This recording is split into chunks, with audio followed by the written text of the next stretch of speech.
আমরা সবাই চাই সুস্থ হতে অথবা সুস্থ থাকতে। আজকে বর্তমান সমাজ ব্যবস্থায় আমরা কোনো সমস্যায় পড়লেই আমরা খুব সহজে সবার প্রথম আগে ইউটিউবে, গুগলে সার্চ করি যে আমার যে সমস্যা, এই সমস্যা সম্বন্ধে এর থেকে প্রতিকার কে কি বলছে। আমরা শর্টকাট খুঁজি। সবসময় আমরা আমাদের ভুলটাকে খোঁজার চেষ্টা করি না, বা সোশ্যাল মিডিয়ায় অন্তত ভুল নিয়ে কোনো আলোচনা হয়ও না। সমস্ত ভিডিওতে ইউটিউবে বলুন বা গুগলে সার্চ করবেন, তখনই একই কথা আসে, এই সমস্যার জন্য এই প্রতিকার করুন। আপনি প্রতিকার করছেন কিন্তু রেজাল্ট পাচ্ছেন না। পাবেন কি করে? কারণ আসল জিনিসটা নিয়ে কেউ আলোচনাই করে না। সেটা নিয়েই আলোচনা করা হয় যেটা বিক্রি হয়, যেটা লোকের ভালো লাগে। ইউটিউবে সেই ধরনের প্রোগ্রামই বেশি হয়, কিন্তু যে আলোচনাগুলো ইউটিউবে করা হয়, আছেন কিছু মহাপুরুষ আছেন যারা ইউটিউবে এমন কিছু বিষয় নিয়ে সমৃদ্ধ, তাদের জ্ঞান যা ভান্ডার, সেই ভান্ডার থেকে তারা উজাড় করে দেওয়ার চেষ্টা করেন। কিন্তু মজার ব্যাপার, আমরা সাধারণ মানুষ সেটাকে বাজে বকা বা বেশি বকা বা এটা আমার জানার দরকার নেই বলে আমরা ইগনোর করে ঠিক করে বেরিয়ে যাই। কিন্তু আমরা এটা একবারও ভাবি না যে সুস্থ থাকতে গেলে সবার আগে আমার বোঝা উচিত আমি অসুস্থ কেন হলাম। অসুস্থ হয়ে গেছেন, আপনি চিকিৎসা নিচ্ছেন, এটা আলাদা পার্ট, এইখানে সে ব্যাপারে আলোচনা হচ্ছে না। কিন্তু আপনি কি একবারও ভেবেছেন যে আপনি অসুস্থ হলেন কেন? আপনি দোষ দিচ্ছেন কপালে, দোষ দিচ্ছেন আপনার কর্ম অবস্থার, দোষ দিচ্ছেন আপনার পরিবেশের। না, এই পরিবেশেও প্রকৃতি যখন আমাদের সৃষ্টি করেছে, আমাদের বাঁচার জন্য অনেক পদ্ধতি দিয়েছে। সেই পদ্ধতিগুলো যদি আমরা নিজেদের উপরে অ্যাপ্লাই করতে পারি, আজকের দিনেও কিন্তু আমরা সুস্থ থাকতে পারি। এবং সবচেয়ে মজার ব্যাপারগুলো হচ্ছে, এই পদ্ধতিগুলো কিন্তু সম্পূর্ণ বিনা পয়সায়, 1 পয়সা খরচা না করে, শুধু যদি নিজের জ্ঞান থাকে, নিজের জ্ঞানকে প্রয়োগ করে আজকের দিনেও যে কোনো সমস্যা, হ্যাঁ আমি এত বড় কথাই বলছি, যে কোনো সমস্যা, আজকের বিজ্ঞানও স্বীকার করতে শুরু করেছে যে হ্যাঁ, যে কোনো সমস্যা থেকে নিজেকে বার করা যায় যদি আমি চাই। পৃথিবীতে কেউ কাউকে সমস্যা থেকে বের করতে পারে না। আপনি চিকিৎসা করবেন, ম্যানেজ হবে, আপনার কষ্ট লাঘব হবে, কিন্তু সমস্যা থেকে বেরোতে আপনি পারবেন না। আজ পর্যন্ত কেউ পারেনি। কিন্তু আপনি যদি এই সমস্যাগুলো থেকে বেরোতে চান, আপনি কিন্তু পারেন সম্পূর্ণ বিনা পয়সায় নিজেকে সুস্থ করতে। তার জন্য প্রকৃতির কিছু ছোট্ট ছোট্ট নিয়ম, যেটা আমাদের মনের ভিতরে ভালো করে সেট করে নিতে হবে। আমরা ভাবি সুস্থ থাকতে গেলে পয়সার দরকার, সুস্থ থাকতে গেলে চিকিৎসা করতেই হবে, সুস্থ থাকতে গেলে দামি দামি ওষুধ খেতে হবে। কিন্তু আমরা এটা জানি না, প্রকৃতি যখন আমাদের সৃষ্টি করেছেন, প্রকৃতি আমাদের সুস্থভাবে বাঁচার জন্য সমস্ত ব্যবস্থা করে রেখেছে। আজকের ভিডিওতে আমি আলোচনা করব এমন কিছু প্রাকৃতিক, বিনা পয়সায় অলৌকিক কিছু চিকিৎসার কথা, যে চিকিৎসাগুলো যে আপনি বোঝার চেষ্টা করেন আর শিখে নেন, আপনার শরীরে আমার বিশ্বাস কোনো রোগ থাকতেই পারে না। যেমন ঘরে আলো জ্বাললে অন্ধকার থাকতে পারে না, অন্ধকার থাকাটা অসম্ভব ব্যাপার, ঠিক তেমনি আপনি যদি নিয়মে চলেন তাহলে আপনার শরীরে অন্ধকার থাকবে। কিন্তু আবার অনেকে বলবেন যে কতদিন চলবো, কতদিন চলবেন? প্রশ্নটা খুব সুন্দর। সবার প্রথম হলো হচ্ছে, এই ঘরে আলো জ্বালা আছে তাই কোনো অন্ধকার নেই, কিন্তু অন্ধকার আছে। কিন্তু টেবিলের তলায়, চৌকির তলায়, লাইটের পিছন দিকে অন্ধকার আছে। যে মুহূর্তে লাইটটি অফ হবে সেই মুহূর্তে কিন্তু অন্ধকার গোটা ঘরটাকে আবার গ্রাস করবে। ঠিক সেরকম আমরা যদি ওই নিয়মগুলো, যেগুলো করলে আমরা সুস্থ হব, সেই নিয়মগুলো যেই মুহূর্তে সুস্থ হয়ে গেছি বলে আবার বন্ধ করে দেবো, আবার অন্ধকার আমাদের গ্রাস করবে। অতএব কতদিন আপনি ওই নিয়মে চলবেন সেটা আপনার নিজস্ব একান্ত ব্যক্তিগত ব্যাপার। তাহলে আজকের এই ভিডিওটা যদি সময় করে মনে হয় যে পুরো ভিডিওটা দেখার দরকার, তাহলে দেখবেন অনেকেই আছেন স্কিপ করে অলরেডি বেরিয়ে গেছেন বা এবার যাবো ভাবছেন যে তো ফালতু কথা বলবো। আর যদি মনে করেন না শেখার দরকার, তাহলে চ্যানেলটিকে সাবস্ক্রাইব করুন এরকম আরো ভিডিও পেতে। আর পুরো ভিডিওটা দেখার পর অবশ্যই কমেন্ট করে জানাবেন যে আমার আলোচনাটা কি আপনার একটু হলেও কাজে লাগলো। তাহলে আর সময় নষ্ট না করে শুরু করি আসল বক্তব্য। দেখুন, আমাদের সুস্থ থাকার মূল রহস্য আছে আমাদের কাছে। আজকে বিজ্ঞান এটা স্বীকার করছে, আমাদের সুস্থ থাকার প্রায় 80% কারণ নির্ভর করে আমাদের গাট হেলথের উপর। অর্থাৎ মুখগহ্বর থেকে পায়ুদাল পর্যন্ত যে রাস্তাটা পাইপলাইন, এই পাইপলাইনের ভেতরে আমাদের অসুস্থ হওয়ার বা সুস্থ থাকার মূল রহস্য এখানেই লুকিয়ে আছে।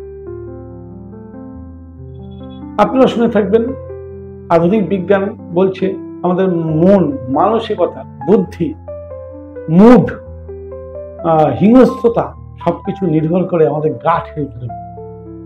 ঠিক এই প্রসঙ্গে আয়ুর্বেদ বহু বছর আগে বলে গেছে, জৈসা অন্ন ऐसा মন, অর্থাৎ আপনি যেমন খাবার খাবেন আপনার মন মানসিকতা ঠিক তেমনই তৈরি হয়।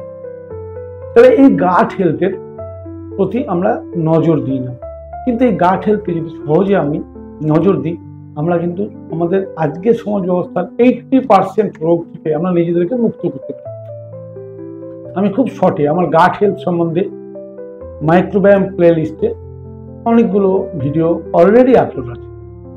আজকে আমি সংক্ষেপে গাট হেলথের কতগুলো টপিকস বলবো। প্রথম, আমাদের গাট হেলথ কি? গাট হেলথ বলতে আমাদের শরীরে ইন্টেস্টাইনের ভেতরে, বিশেষত লার্জ ইন্টেস্টাইনের ভেতরে অনেক কোটি নয়, কয়েক হাজার কোটি bacteria, virus, protozoa, fungus, east থাকে। তারা আমাদের বন্ধু, আমাদের সাহায্যকারী। কিন্তু আমাদের ভুল লাইফস্টাইলের জন্য, ভুল খাওয়া দাওয়ার জন্য বা ভুল কিছু কেমিক্যাল শরীরে যাওয়ার জন্য আমাদের সেই বন্ধু ব্যাকটেরিয়াগুলো আস্তে আস্তে কমজোরি হয়ে পড়ে এবং তাদের সংখ্যা হ্রাস পায়। মজার ব্যাপার হচ্ছে, যেই বন্ধু ব্যাকটেরিয়ার সংখ্যা হ্রাস পায় সেই জায়গাটা কিন্তু শত্রু ব্যাকটেরিয়া বা ভাইরাস বা প্রোটোজোয়া তারা কিন্তু জায়গাটা ভর্তি করে দেয়। অর্থাৎ ব্যালেন্স, এই ব্যালেন্স ব্যাপারটা মেনটেনটা কিন্তু আমার হাতে। আমরা যদি ব্যালেন্সটা ঠিক মতো মেনটেন করতে পারি, আমাদের শরীরের বহু সমস্যা থেকে আমরা নিজেদেরকে বের করতে পারি। আচ্ছা, প্রথম জেনে নিই এই আমাদের যে মাইক্রোবায়োম বা মাইক্রোবায়োসিস, এই যে ব্যাপারটা নষ্ট হয় কেন, আমাদের শরীরের যে সিস্টেম নষ্ট হয় কেন। দেখুন, একটা যখন বাচ্চা জন্ম নিল তখন তার শরীরে ভরপুর সমস্ত সিস্টেম কাজ করছে এবং তার শরীরে মাইক্রোবায়োমের যে ব্যালেন্স সেটা মায়ের কাছ থেকে সে সংগ্রহ করে নিচ্ছে। বড় হওয়ার সঙ্গে সঙ্গে আমাদের খাদ্যের আজকাল যা স্টাইল, সেই খাদ্য স্টাইলে কি হচ্ছে, আমরা বিভিন্ন প্রিজারভেটিভ দেওয়া খাবার খাচ্ছি, অর্থাৎ কেমিক্যাল। ম্যাক্সিমাম পরিমাণ চিনি খাচ্ছি। আজকে চিনি আমাদের গাট হেলথের সবচেয়ে বড় শত্রু। আমরা বিভিন্ন রকম অ্যান্টিবায়োটিক খাচ্ছি, যেটা আমাদের গাট হেলথের জন্য মারাত্মক শত্রু। এটা বিজ্ঞানও এখন স্বীকার করছে। আজকে আমরা যে রুটি খাচ্ছি, রুটিতে গ্লুটন বলে একটা প্রোটিন আছে, যেটা আমাদের গাট হেলথের জন্য বড় শত্রু। প্লাস যত প্রসেস ফুড, যত ফ্যাক্টরি ফুড, যত রিফাইন্ড ফুড আমাদের গাট হেলথের জন্য বড় শত্রু। তাই আজকে আমাদের এত লাইফস্টাইল নিয়ে, এই কনস্টিপেশন বলুন, আইবিএস বলুন, লুজ মোশন বলুন, সুগার বলুন, প্রেশার বলুন, অটো ইমিউন ডিজিজ বলুন, ইভেন ক্যান্সার পর্যন্ত, ডিমেনশিয়া, অ্যালজাইমার, টেনশন, ইনসোমনিয়া, যাই বলুন, সমস্ত কিছুর মূলে দেখা গেছে গাট হেলথ অনেকাংশে দায়ী। অর্থাৎ এই গাট হেলথকে যদি আমরা সুস্থ রাখতে পারি, তাহলে আমরা সমস্যা থেকে মুক্তি পেতে পারি। এর জন্য পয়সা লাগে না, লাগে শুধু জ্ঞান। কি, আমি কেমিক্যাল খাবার শরীরকে দেওয়া বন্ধ করব, আর শরীরের উপযুক্ত অর্থাৎ গাট হেলথের সুস্থ রাখতে যে প্রোবায়োটিক আছে, প্রোবায়োটিকের খাবার হচ্ছে প্রিবায়োটিক, অর্থাৎ র ফুড, কাঁচা খাবার, ফাইবার যুক্ত খাবার, এটা হচ্ছে প্রিবায়োটিক। এইটা যদি ব্যালেন্স করে আমরা রীতিমতো রোজ খেতে পারি, তাহলে কিন্তু আমাদের গাট হেলথ সুস্থ থাকবে, আমাদের বহু রোগ থেকে বাঁচতে পারি আমরা। 2 নম্বর, আমরা সম্পূর্ণ বিনা পয়সায় একটা চিকিৎসা নিজের উপর নিজে করতেই পারি। সেটা হচ্ছে যোগ বা প্রাণায়াম বা শরীর চর্চা, যেটা শরীর সুস্থ রাখতে গেলে প্রতিদিন প্রতিনিয়ত আমাদের জরুরি। 1 বছর বা বয়স বলুন আর 100 বছর বয়স বলুন, সবার বয়সের জন্য বিভিন্ন রকমের তার সামর্থ্য অনুযায়ী যোগ, প্রাণায়াম, ব্যায়াম, আসন, এগুলো ঋষিমুনি ডিজাইন করে গেছে। আপনি একটা জিনিস ভাবুন, পৃথিবীতে কোন জিনিসটা ঘষা মাজা না করলে চকচক করে? তা আপনার শরীরকেও তো ভিতর থেকে ঘষা মাজা করার দরকার। সেটারই পদ্ধতি হচ্ছে যোগ, আসন, প্রাণায়াম, ব্যায়াম, আপনি যেটাই বলুন। তাহলে আপনাকে প্রতিদিন প্রতিনিয়ত কিন্তু এই অভ্যাসটা রাখতেই হবে, যোগ, আসন, প্রাণায়াম, ব্যায়াম করতে হবে। এটার জন্য পয়সা লাগে না, এটার জন্য লাগে আপনার জ্ঞান এবং সৎ ইচ্ছা। প্রথম বিরক্ত লাগবে, আস্তে আস্তে অভ্যাস হয়ে গেলে শুধু এইটুকু করলে আপনি ফিজিক্যালি এত ফিট থাকবেন, আর ফিজিক্যালি ফিট থাকলে মেন্টালি ফিট থাকবেন। তাহলে এইগুলো সহজে পাওয়া যায়, আমরা কিন্তু ইগনোর করে যাই, বলি আমরা সময় নেই, আমাদের হসপিটালের বেডে শুয়ে থাকার সময় আছে, এত কষ্টার্জিত পয়সা লোককে দিয়ে দেওয়ার ক্ষমতা আছে, কিন্তু আমার নিজের শরীরের জন্য আমার কিন্তু সময় নেই। কিন্তু আমরা ভাবি না এই শরীরটা আছে বলে পৃথিবী, সমাজ, আমার আত্মীয় পরিজন, প্রিয়জন সবাই আছে। যে মুহূর্তে এই শরীর থাকবে না, সেই মুহূর্তে পৃথিবীর কোনো কিছুই আমার জন্য নেই, সব শেষ। তাহলে সবার আগে তো এই শরীরটাকে সকালবেলা উঠে একটু সময় দিন। 3 নম্বর, ঋষিরা বারবার বলে গেছেন যে আমরা যখন যোগ করব বা প্রাণায়াম করব, তখন হস্ত মুদ্রা অনেক ধরনের হয়। মুদ্রা নিশ্চয়ই শুনে থাকবেন, যে হাঁটা চলার ভঙ্গিকে মুদ্রা বলা হয়, নাচের ক্ষেত্রেও মুদ্রার প্রয়োগ হয়। এরকম অনেকভাবে মুদ্রার প্রয়োগ, পায়ের মুদ্রা আলাদা আছে, মুখের মুদ্রা আলাদা আছে, চোখের মুদ্রা আলাদা আছে। আমি এখানে বলছি হস্ত মুদ্রা এমন একটা ব্যবস্থা যে শুধু মুদ্রা অবস্থান রেখেই আমরা বহু রোগ থেকে নিজেকে সুস্থ করতে পারি। মুদ্রা বিজ্ঞানের আমার চ্যানেলে দেখবেন এখন ধারাবাহিকভাবে মুদ্রা বিজ্ঞানের ছোট ছোট পাঠ করে আমি রেগুলার শর্টস হিসেবে প্রয়োগ করছি। আপনারা যদি এগুলো শিখে নেন এবং প্রত্যেকে কার প্রয়োজন অনুযায়ী, কার শরীরে কি প্রয়োজন সেই অনুযায়ী যদি আপনারা মুদ্রা প্রয়োগ করেন, দিনে কতক্ষণ করতে হবে, কিভাবে করতে হবে, সব বলা আছে। তাহলে অলৌকিক একটা ব্যবস্থা যে আমাদের শরীর, মন এবং আত্মা তিনটিকে একা ব্যালেন্স করার ক্ষমতা রাখে মুদ্রা সম্বন্ধে আমি একটুখানি বলে রাখি, বুঝতে সুবিধা হবে। পঞ্চতত্ত্বের শরীর আমাদের, অগ্নি, বায়ু, আকাশ, পৃথিবী, জল, এই 5টা তত্ত্ব। আবার বলি, অগ্নি, বায়ু, আকাশ, পৃথিবী, জল। মনে রাখার জন্য একটা সূত্র বলি, দেখুন এইভাবে করুন। অগ্নি সবসময় ওপর দিকে ওঠে, বায়ু সবসময় লেভেলে চলে, তাহলে দুটো ভুল হবে না। এবার এই দুটোর উপরে এই 3টে করুন। দেখুন আকাশ সবচেয়ে উঁচু, আকাশের মধ্যে পৃথিবী, তারপরে পৃথিবীর পরে পৃথিবীর মধ্যে জল সবচেয়ে নিচে। এই 5টা তত্ত্বকে মনে রাখাটা খুব দরকার। এই 5টা তত্ত্বের শক্তি আপনারা শুনে থাকবেন যে আমাদের হাতের মধ্যে থেকে অলৌকিক অরা বা ঊর্জা বা শক্তি বিচ্ছুরিত হয়।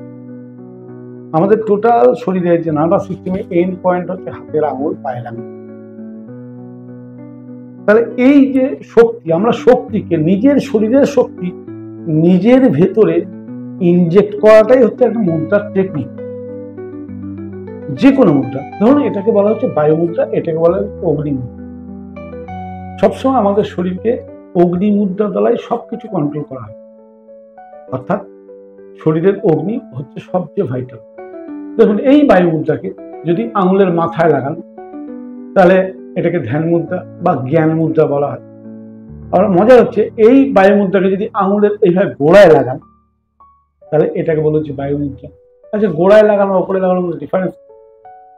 এটা হচ্ছে বায়ু তত্ত্বের আঙুলি। তাহলে বায়ু তত্ত্ব, আপনার শরীরে যদি বায়ু বিকার হয় আপনার শরীরে ব্যথা যন্ত্রণা বাড়ে। বায়ুকে কমাতে গেলে অগ্নির গোড়ায় লাগাতে হবে। অগ্নি সবসময় উপরে উঠছে, বায়ুকে টেনে কমিয়ে নেবে সে। আপনার যদি আকাশ মুদ্রায় কোনো সমস্যা হয় আকাশকে গোড়ায় লাগাতে হবে। আপনার যদি পৃথিবী মুদ্রার সমস্যা হয় পৃথিবীকে গোড়ায় লাগাতে হবে। এটাকে আর এক নাম সূর্য মুদ্রা, শরীরকে গরম করতে সাহায্য করে। আবার এই পৃথিবী মুদ্রা উপরে লাগালে কিন্তু মানে পাল্টে গেল, আপনার শরীরে ওয়াটার রিটেনশন হচ্ছে, অর্থাৎ শরীর ফুলে যাচ্ছে। এই জল মুদ্রা মানে বাড়ি মুদ্রা যেটা, সেটাকে আপনি গোড়ায় লাগান। অগ্নি গোড়ায় লাগালে আপনার শরীরে জল বেড়ে গেছে, জল কমবে। আবার ওপরে লাগান, আপনার ডিহাইড্রেশন হয়েছে, শরীরে জল বাড়বে। এই যে মুদ্রার এই বিজ্ঞান ঋষিমুনিদের আবিষ্কার, আমার তো ছোট্ট জ্ঞান, আমি একটুখানি বললাম, কিছুই জানি না। তা যেটুকু বললাম, এই মুদ্রার বিজ্ঞানটা যদি আমরা প্রতিদিন সকালে যখন শরীর চর্চা করব বা অফিসে বসে আছি, আমার প্রয়োজন অনুযায়ী আমরা যদি মুদ্রার প্রয়োগ করি, ক্ষতিটা কোথায়? পয়সা তো লাগছে না। আর আপনি এরমভাবে যেভাবে খুশি আপনার যেটা দরকার সেই মুদ্রা ধারণ করলেন কিছুক্ষণের জন্য, ম্যাক্সিমাম 30 মিনিট করতে হয়, তার বেশি করতে নেই। তো এইভাবে করলেন, আপনার ক্ষতিটা কোথায়? কিন্তু তাতে তো আপনি ওই যে বললাম, শারীরিক, মানসিক, আত্মিক সমস্ত দিক থেকে আপনার উন্নতি হবে। আপনার স্ট্রেস কমবে, অ্যাংজাইটি কমবে, ডিপ্রেশন কমবে, আপনার আইসাইট ভালো থাকবে, আপনার মন ভালো থাকবে, আপনার শরীর ভালো থাকবে। কিন্তু বিনা পয়সায় না। আমরা মনে করি বিনা পয়সায় আবার চিকিৎসা হয় নাকি? চিকিৎসা মানে ওষুধ। সত্যি কি তাই? আপনি একবার ভাবুন, ভাবার সময় এসছে। আমি আজকে ওই জন্যই স্বাস্থ্য সমৃদ্ধি চ্যানেলে আমার মানসিকতা বা আমার অভিজ্ঞতা আপনাদের সঙ্গে শেয়ার করলাম। এই তিনটে জিনিসের উপর আপনার একটু ফোকাস করুন। দেখুন, বিনা পয়সায় শরীর সুস্থ রাখতে এই তিনটে জিনিস দরকার: সঠিক খাওয়া, রেগুলার এক্সারসাইজ, স্ট্রেস ম্যানেজমেন্ট আর সঠিক ঘুম। ব্যাস। আর এই যে তিনটে জিনিস বললাম, যে আপনি যদি আপনার গাট হেলথের প্রতি খেয়াল রাখেন, আপনি যদি রেগুলার শরীর চর্চা, প্রাণায়াম, ব্যায়াম, এক্সারসাইজ, যেটা আপনাকে বয়সের জন্য সুইটেবল আপনি সেটা যদি করেন, আর রেগুলার যদি মুদ্রার প্রয়োগ করেন আপনার শরীরে, আপনার ঘুম ভালো হবে, ডিপ্রেশন কমবে, আপনার শরীর ভালো থাকবে, ওভারঅল হেলথ আপনার ভালো থাকবে। হ্যাঁ, একদিনে হবে না, তবে একদিন নিশ্চয়ই হবে। যে কোনো অভ্যাস একদিন করলে কোনো রেজাল্ট পাওয়া যায় না। যেমন একদিন ভুল খাবার খেলে শরীর খারাপ হয় না, একদিন ঠিক খাবার খেলেও শরীর ভালো হয়ে যায়। ঠিক সেরকম প্রতিটা অভ্যাস রেগুলার কন্টিনিউটির মধ্যে দিয়ে যদি আপনি করতে পারেন, আপনার লাইফে যদি একটা রুটিন তৈরি করে নিতে পারেন, আমার বিশ্বাস আপনি যদি কোনো রোগে ভুগে থাকেন, সেই রোগ আপনি যা চিকিৎসা করছেন করুন, চিকিৎসার সঙ্গে কোনো সম্পর্ক নেই। চিকিৎসার সঙ্গে আমি যে আজকের যে বিষয় তিনটি বললাম, এই তিনটি বিষয়কে যদি অ্যাপ্লাই করেন, আপনি দেখবেন একদিন আপনার আস্তে আস্তে ওষুধের ডোজ কমাতে হচ্ছে। সাধারণত সব রোগেই ওষুধের ডোজ বাড়াতে হয়। এই লাইফস্টাইল ফলো করলেই আপনার ওষুধের ডোজ কমাতে হবে। ওষুধের ডোজ যখন কমাতে হবে তখন আপনি আপনার ডাক্তারের সঙ্গে আলোচনা করে নেবেন। ডাক্তারবাবু সে তো আপনার ভালো চায়, নিশ্চয়ই আপনার ওষুধ রেফার করবে। অর্থাৎ চিকিৎসা করছেন মানে এটা ভেবে নেবেন না আপনি চিকিৎসা করেই মুক্তি পেয়ে যাবেন। আজকাল কেউ কোনো লাইফস্টাইল ডিজিজ, হ্যাঁ, অ্যাক্সিডেন্ট, ট্রমা কেয়ার বাদে, আমি সেই জায়গাটা বলছি না, সেখানে তো ইমার্জেন্সি ট্রিটমেন্ট ছাড়া কোনো রাস্তা নেই। কিন্তু আপনার যে লাইফস্টাইল ডিজিজগুলো নিয়ে আপনি সাফার হচ্ছেন, সে হোক না আইবিএস, হোক না কনস্টিপেশন, হোক না আপনার ব্লাড সুগার, হোক না ব্লাড প্রেশার, এগুলো সব কিন্তু লাইফস্টাইল ডিজিজ। আপনি মেডিসিন নিয়ে মেনটেন রাখছেন, লাইফস্টাইলটাকে তো আপনাকেই পাল্টাতে হবে। আর আমি সেই লাইফস্টাইলের একটা দিক নিয়ে আজকে আলোচনা করলাম। ভিডিওটা কেমন লাগলো লিখে জানাতে কিন্তু দয়া করে ভুলবেন না। আপনারা দেখছেন সবাই, কিন্তু লাইকও সবাই দেন না, আর কমেন্ট করে জানান না যে আপনাদের কেমন লাগছে আর আপনারা আরো কি জানতে চান আমার। তাহলে আমার কাছে বিষয়গুলো পরিষ্কার হয় যে আপনারা কি জানতে চেয়েছেন, আমি তার উপরে আমার যা জ্ঞান আমি শেয়ার করার চেষ্টা করব। আমার বক্তব্য যদি মনে হয় অপ্রাসঙ্গিক, অবিজ্ঞানিক, তাহলে সেটাও তো লিখে জানাতে পারেন, আমি নিজেকে সংশোধন করব। নমস্কার, আগামী ভিডিওতে আবার দেখা হবে। ততক্ষণ পর্যন্ত ভিডিওটা নিয়ে একটু চিন্তন করুন, মনে মনে চিন্তন করুন, শরীর খারাপ যাতে না হয় তার জন্য এগুলো কি সত্যি আপনি ভালোবেসে করবেন?